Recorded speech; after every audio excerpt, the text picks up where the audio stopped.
अस्सलाम वालेकुम नादरीन, आप यूट्यूब चैनल देख रहे हैं। मैं इमरान खान हूँ। नादरीन, कौम को हकीकत बताने वाला जेल में है और हकीकत कौम के सामने सबूतों के साथ आ चुकी है। जो ड्रॉप साइट ने खबर दी और उन्होंने शाया कर दिया साइफर, उसके ऊपर रोला पड़ गया कि ये निकला कहाँ से। कुछ लोगों ने कहा कि जी पाकिस्तान तहरीक इंसाफ के पास जो था इमरान खान साहब के पास, ये उसकी कोई कॉपी है। कुछ ने कहा जी कि किसी और ने ये कर दिया है। कुछ कह रहे हैं कि हुकूमत के किसी इत्तेहादी ने ये कर दिया। हर एक अपनी अपनी कहानी सुना रहा है, लेकिन इसके ऊपर कोई बात नहीं कर रहा कि पाकिस्तान को धमकी लगाई और पाकिस्तान के अंदर एक बनी बनाई हुकूमत जर्नैलों ने गिरा दी। देखिए, इमरान खान ने एक बड़ा बुनियादी नुक्ता पूछा था और वो ये पूछा था कि साइफर में अमेरिका मुखातिब किसे कर रहा था। यानी अमेरिका ने यह कहा कि इमरान खान साहब की हुकूमत गिरनी चाहिए और अगर उनकी हुकूमत गिर जाती है तो सारा कुछ ठीक हो जाएगा, नहीं गिरती तो तुम्हारे लिए हालात सख्त हो जाएंगे। वो क्या कहा मैं ये आपको बताता हूं। जो पाकिस्तानी सफीर थे उन्होंने जो लिखकर भेजा वो ये है। He said that I think if the no confidence vote against the prime minister succeeds, all will be forgiven in Washington because the Russia visit is being looked at as a decision by the prime minister. वो कह रहे जी कि अगर तो no confidence move कामयाब हो जाती है, वोट इमरान खान के खिलाफ कामयाब हो जाता है, तो फिर वॉशिंगटन में सारा कुछ आपको माफ कर दिया जाएगा। क्योंकि जो रूस का दौरा है इमरान खान साहब का, उसे यूं देखा जाता है कि जैसे वो इमरान खान का या प्राइम मिनिस्टर का फैसला था। Otherwise I think it will be tough going ahead. वरना मैं ये देखता हूं कि आगे बहुत मुश्किलात आ रही हैं, आगे बढ़ना बहुत मुश्किल है आपके लिए। He paused and then said, वो थोड़ी देर रुका और दोबारा उसने कहा कि I cannot tell how this will be seen by Europe, but I suspect their reaction will be similar. वो कहते मैं नहीं कह सकता अभी कि यूरोप इसके बारे में क्या कहेगा, लेकिन मुझे लगता है कि उनका रद्देमल भी मुख्तलिफ नहीं होगा, ऐसा ही होगा। He then said that honestly I think isolation of the prime minister will become very strong from Europe and the United States. और उसने फिर ये कहा बाद में कि मैं ईमानदारी के साथ ये बताऊं कि वजीर आजम बहुत ज्यादा, यानी उनकी मुखालफत बढ़ जाएगी, उनकी आइसोलेशन, उनका अकेलापन बहुत ज्यादा बढ़ जाएगा यूरोप में भी और अमेरिका में भी। फिर उसने बाद में ये भी कहा कि ये वजीर आजम का डिसीजन था और हमें ये लगता है कि चाइना में जब वो उसमें ओलंपिक्स में गए थे तो वहां पे रूसी सदर से मिलना चाहते थे, बाद में उन्होंने फैसला किया कि रूस जाके मिल लेते हैं। तो ये कहानी भी, और ये कहानी किसने सुनाई? अमेरिकन को ये कौन बता रहा था कि इमरान खान अपनी मर्जी से रूस जाना चाहता है? हालांकि इमरान खान ने कहा कि जनरल बाजुआ से और इनसे मुशावरत की थी। ये वो 2 नंबरी है जो पाकिस्तान के जर्नैलों ने इमरान खान साहब के साथ की। इमरान खान को कहते रहे कि आप आजादाना और खुद मुख्तार पॉलिसी के ऊपर चलें, और अमेरिका को कहते रहे देखें ये बंदा बात ही नहीं सुनता और ये आपके मफादात के खिलाफ है, लिहाजा इसको गिराने के लिए आप हुक्म जारी करें ताकि हम पूरी फौज को साथ लेकर चढ़ जाएं और इमरान खान की हुकूमत गिरा दें। इस साइफर में जो मुखातिब था वो पाकिस्तान की मिलिट्री एस्टेब्लिशमेंट थी, जिनको ये हुक्म दिया गया और बाद में उन्होंने हुकूमत गिरा दी। इसकी गवाही जो है वो आज शाहिद खाकान अब्बासी से आप पूछ लें, फजलुर रहमान से पूछ लें, मोहम्मद जुबैर से पूछ लें, मिफ्ता इस्माइल से पूछ लें। MKM के लोग भी दबे लफ्जों में बताते हैं, PMLN के बहुत सारे लोग बताते हैं कि इमरान खान की हुकूमत जो है वो पाकिस्तान की मिलिट्री एस्टेब्लिशमेंट ने गिराई थी। और इमरान खान ने जो एब्सोल्युटली नॉट का एक बयानिया अपनाया था, उस बयानिए पे PMLN क्या कहती थी, जरा ये भी आप थोड़ा सुने। हमजा शहबाज जो वजीर आजम का बेटा है वो क्या कहता था, ये सुने आप। ये आदमी बहुत हवासी में अनाप शनाप कहता है, यूरोपियन यूनियन को ललकारता, किसी को एब्सोल्युटली नॉट कहता है, ये अपना ज़हनी तवाज़ुन खो बैठा है। देखें, वो कह रहे जी एब्सोल्युटली नॉट कहना या यूरोपीय यूनियन को ये कहना कि हम कोई गुलाम नहीं है, वो उन्हें बहुत बुरा लग रहा था। ख्वाजा आसिफ ने क्या कहा, जरा ये भी आप सुन लें, जो वजीर दिफा बनाए गए बार बार अभी भी हैं, सुने आप। इसमें कोई शक शुबा नहीं है कि इस वक्त तक अमेरिका जो है एक ऐसी वाहिद ताकत है जो हमारे लिए बहुत सी मुआशी मुश्किलात जो है वो जो है क्रिएट कर सकती है। अमेरिका जो है अगर जो है वो चाहे तो इस वक्त पाकिस्तान के लिए इतनी मुआशी जो है डिफिकल्टीज क्रिएट कर सकता है कि मैं समझता हूँ कि हो सकता है हम जो है जो हमारा ऑयल बिल जो है अदा करने के लिए हमारे पास पैसे ना रहे। ये सारे वेंटिलेटर जो है ना ये लगे हुए हैं, अमेरिका की मर्जी से लगे हुए हैं। अमेरिका चाहे तो ये सारे के सारे जो हमें जो इस वक्त ड्रिप्स लगी हुई हैं या वेंटिलेटर लगे हैं, सारे के सारे ऑफ हो जाते हैं। देखिए ये ख्वाजा आसिफ है, ख्वाजा आसिफ के साथ ख्वाजा साद रफीक, एहसन इकबाल और शाहिद खाकान अब्बासी, ये लोग भी खड़े हैं, ये कह रहे जी अमेरिका ने वेंटिलेटर लगाए हुए हैं, वो जब चाहेगा खींच लेगा, हम फारिग हो जाएंगे। मैं आज उन दिनों के अखबारात निकालकर पढ़ रहा था, और बीबीसी को देखें आप, जो पाकिस्तान के दीगर अखबारात हैं आप उनको निकाल कर देखें, तो कैसे माहौल बनाया गया इमरान खान साहब की हुकूमत गिराने का। अदलिया इसके अंदर इस्तेमाल हुई, एस्टेब्लिशमेंट ने सबको इस्तेमाल किया, सियासतदानों को इस्तेमाल किया, अदलिया को इस्तेमाल किया, मीडिया को इस्तेमाल किया, सिक्योरिटी फोर्सेस को इस्तेमाल किया, इंतजामिया को और ब्यूरोक्रेसी को इस्तेमाल किया, और तमाम टूल्स इकट्ठे करके पाकिस्तान के जर्नैलों ने इमरान खान साहब की हुकूमत गिरा दी थी, और आज ये चीज साबित हो गई है। अच्छा, वो जो सोच कर गिरा रहे थे उसमें तो कुछ भी नहीं हुआ। ना जनरल बाजवा को एक्सटेंशन मिली, नदीम अंजुम कहां गया, वो भी नौकरी से फारिग हो गया। यानी रिटायरमेंट तो नदीम अंजुम की लेट हुई लेकिन हो गई ना। नदीम अंजुम भी गया, जनरल बाजवा भी गया, जनरल फैज जो है वो जेल के अंदर है, तो किसी को कुछ नहीं मिला। इमरान खान साहब जेल में है लेकिन पाकिस्तान के सबसे मकबूल लीडर है। आज का दिन बहुत इंपॉर्टेंट है। इससे पहले कि साइफर की कहानी में आगे आपको सुनाऊं जो नई डेवलपमेंट है, लेकिन उससे पहले मैं आपको बताता हूं कि इमरान खान साहब से आज मुलाकात का दिन है, मंगल का, और आज के दिन के लिए डेडलाइन दी थी सुहेल अफरीदी ने, और ये उनकी अपनी पर्सनल उन्होंने डेडलाइन दी हुई थी कि हम बड़ा सख्त मौक़िफ़ लेंगे अगर अगले हफ्ते मंगल वाले दिन इमरान खान साहब की उनकी फैमिली से मुलाकात ना करवाई गई या उन्हें अस्पताल मुंतकिल ना किया गया इलाज के लिए। इसी तरह एक डेडलाइन दी थी महमूद खान अचकज़ई ने, और उस डेडलाइन का दिन भी आज मंगल के दिन तक है।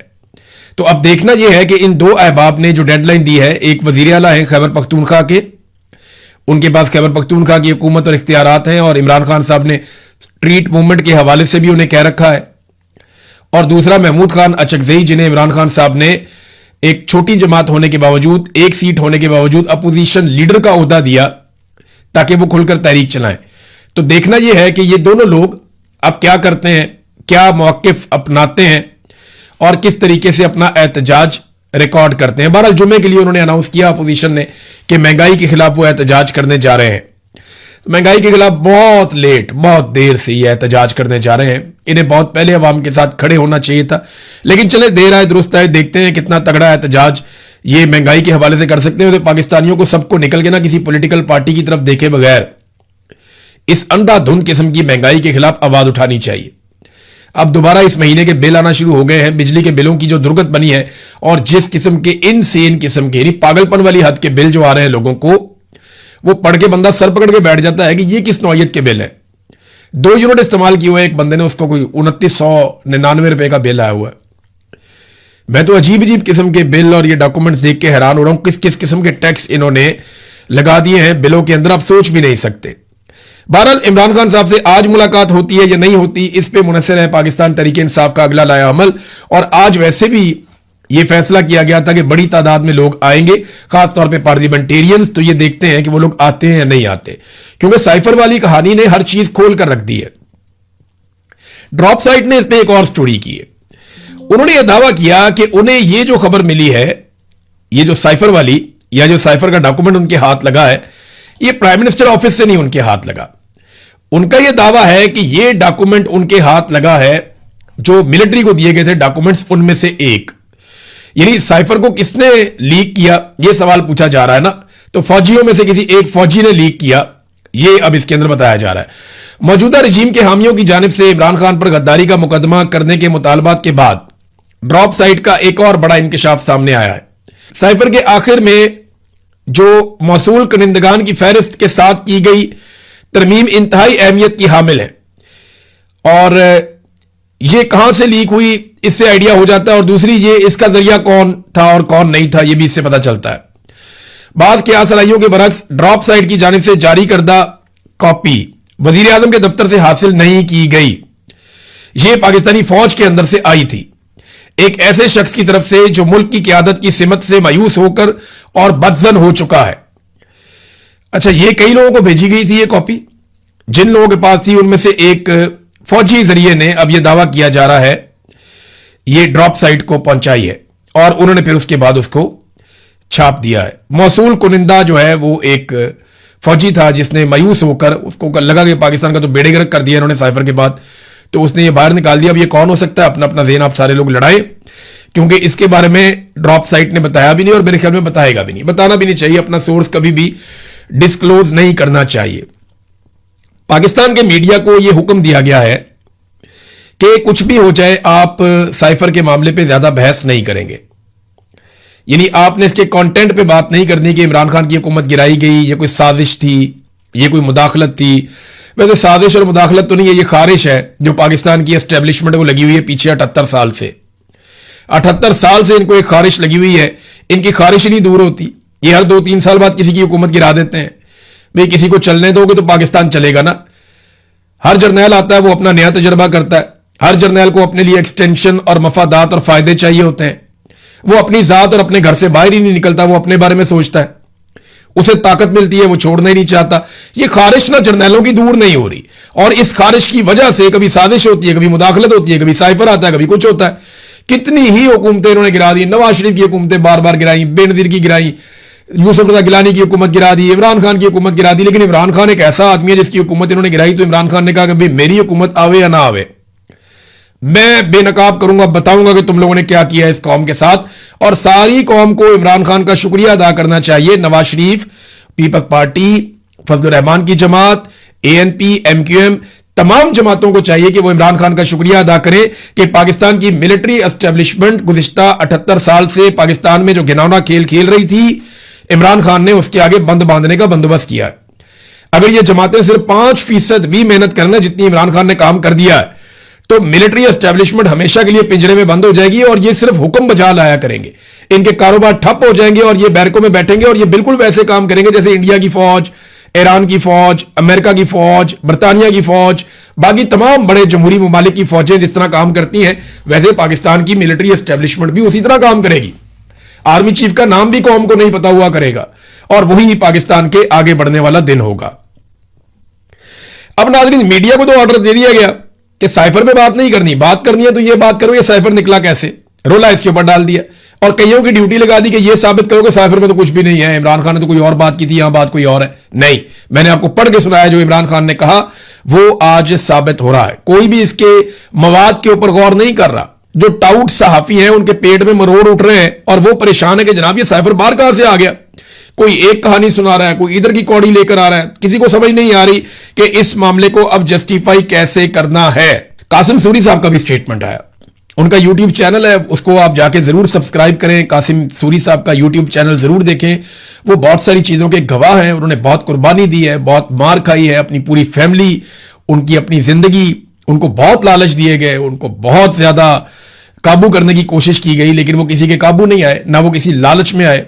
और उनका यूट्यूब चैनल वो चलाते हैं, उस पर बात करते हैं, खुद मेहनत भी करते हैं, अमेरिका के अंदर चिलावतनी की जिंदगी गुजार रहे हैं। पाकिस्तान की मिलिट्री एस्टेब्लिशमेंट उनकी जान की दुश्मन है। काजी फायद ईसा कासिम सूरी साहब को ढूंढा करता था, अब काजी फायद ईसा को लगता है कासिम सूरी साहब ढूंढेंगे कि जनाब बताओ ये साइफर आ गया, मैं जो कहता था वो ठीक था। अब उन जजों का भी एहतसाब होना चाहिए जिनको ये कहा गया कि जनाब ये धमकी है, ये तरीका वारदात है, अमेरिका के हुक्म के ऊपर सारा कुछ हो रहा है, ये सारा अमल मशकूक है, कासिम सूरी की रूलिंग ठीक है। लेकिन उन जजेस ने कहा नहीं, हमने हुकूमत गिराने का हिस्सा बनना है और सबने मिलकर हुकूमत गिरा दी। एक और चीज आप गौर कीजिए, यह साइफर आया कब? यह साइफर आया 7 तारीख को और तहरीक अदम एतमाद कब पेश की गई? 8 तारीख को। साइफर 7 मार्च को आता है, तहरीक अदम एतमाद 8 मार्च को आती है। इसका मतलब पता है आपको? इसका सादा सादा मतलब यह है कि अमेरिकन को पहले से पता था कि तहरीक अदम एतमाद जरूर आएगी और वो आ रही है। देखिए, पाकिस्तान के अंदरूनी एक पॉलिटिकल मैटर के ऊपर अमेरिका को इतनी जबरदस्त इंफॉर्मेशन नहीं हो सकती कि वो एक दिन पहले आपके सफीर को बुलाए और बुलाकर बैठ के उससे यह मुतालबा करे कि कल जो तहरीक अदम एतमाद आने वाली है उसकी कामयाबी से मशरूत है आपकी माफी, कि हम आपको माफ कर देंगे। ये बड़ी घटिया जुबान है कि हम आपको माफ कर देंगे। ऐसी जबान तो अभी वो बोले ना ईरान के खिलाफ तो ईरान गले पड़ता है, किसी और के खिलाफ बोले ना यूरोपीय मुल्क के खिलाफ वो गले पड़ते हैं। लेकिन पाकिस्तान के जर्नैल बजिद हैं कि कोई बात नहीं, अमेरिका कहता है तो खैर कुछ नहीं होता, कोई बात ही नहीं है। तो 8 तारीख को तहरीक अदम एतमाद आती है, 7 तारीख को डोनाल्ड लू पाकिस्तानी सफीर से मुतालबा उसी तहरीक अदम एतमाद के हवाले से पहले ही कर देता है। और बाद में जब इमरान खान साहब ने पोल खोला तो अमरीकी वजारत खारजा की तर्जुमान ने इसकी तरदीद कर दी थी और यह कहा था कि इमरान खान साहब के इल्जामात गलत हैं। आज वो भी गलत साबित हो गए। एक और नाजरीन ड्रॉप साइट ने न्यूज दी है और ये पुरानी बात है, क्योंकि सऊदी अरब चाहता था इमरान खान साहब के दौर में भी एक दिफाई मुआहदा करना। इमरान खान साहब उस सिलसिले में आगे नहीं बढ़ रहे थे, और इमरान खान साहब का यह मानना था कि जो भी फैसला होगा वो कैबिनेट मिलकर करेगी, जो भी फैसला होगा वो सारे सियासतदान या पार्लियामेंट डिस्कशन के बाद करेगी, क्योंकि पाकिस्तान की फौज पाकिस्तानी अवाम की मलकियत है, अवाम मालिक है पाकिस्तान की फौज के। तो अवाम फैसला करेगी, अवामी मुंतखब नुमाइंदे ये फैसला करेंगे कि जनाब फौज जानी है या नहीं जानी सऊदी अरब में, और दिफाई मुआहदा करना है या नहीं करना। इमरान खान की बड़ी जमहूरी किस्म की सोच थी। फिर सऊदी अरब भी इमरान खान साहब से नाराज था इसी वजह से। अब जब ये नए हुक्मरान आए तो इन्होंने कोई पार्लियामेंट को घास नहीं डाली, कैबिनेट को घास नहीं डाली। आसिम मुनीर साहब ने फैसला किया, शहबाज शरीफ साहब ने उसके ऊपर अमल दरामद करके मोहर लगा दी। और इस वक्त की इतला के मुताबिक पाकिस्तान के लगभग 8,000 फौजी, पाकिस्तान के लड़ाका तैयारे, जिनमें चीन से जो हमने बनाए हैं JF-17 थंडर वो वाले तैयारे, HQ-9 तैयारे ये भी इसके अंदर शामिल हैं, ड्रोन्स उसके अंदर शामिल हैं, और एयर डिफेंस सिस्टम भी उसके अंदर शामिल है। तो पाकिस्तान ने सऊदी अरब में ठीक ठाक अपना लड़ाका साजो सामान ना सिर्फ पहुंचा दिया है, बल्कि बड़ी तादाद में पाकिस्तानी फौजी वहां पे बढ़ते चले जा रहे हैं सऊदी अरब में। तो नाज़रीन, ये साइफर वाली कहानी ना अब इनके गले पड़ी हुई है। अब पाकिस्तान तहरीक इंसाफ पे मुनहसिर है कि वो इस मामले को कितना उठाते हैं। देखें, ये सारा मामला 4 साल पीछे चला गया। इन 4 सालों के अंदर जो कुछ भी हुआ वो सारी रिस्पॉन्सिबिलिटी पाकिस्तान की मिलिट्री एस्टेब्लिशमेंट के ऊपर आ गई। ये साइफर के बाद रजीम चेंज ऑपरेशन वाला गुनाह इन्होंने किया था, और उस गुनाह को छुपाने के लिए एक के बाद एक गुनाह किया, एक के बाद एक गुनाह किया। पाकिस्तान में इंसानी हकूक की धज्जियां उड़ा दी, पाकिस्तान का पूरा इलेक्शन चोरी कर लिया, बार बार आइन को तोड़ा, इंतखाबात को इल्तवा का शिकार किया, अपनी मर्जी की निगरान हुकूमतें बनाई, पाकिस्तान में बर्बादी फेर दी इन्होंने, बर्बरियत का मुजाहरा किया है इन्होंने सिर्फ अपने एक झूठ को छुपाने के लिए। और आज इनका झूठ वही वाला बेनकाब हो गया।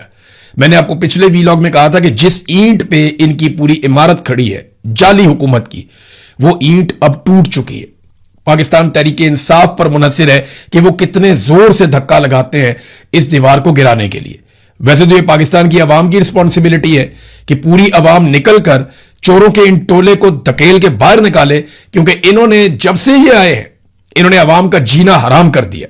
कोई एक चीज, किसी एक जगह से कोई एक अच्छी खबर पाकिस्तान को नहीं मिलती है, और ये इन्होंने किया पाकिस्तान के साथ। अब तक के लिए इतना ही। अपना ख्याल रखिएगा, अपने इस चैनल का भी। अल्लाह हाफिज।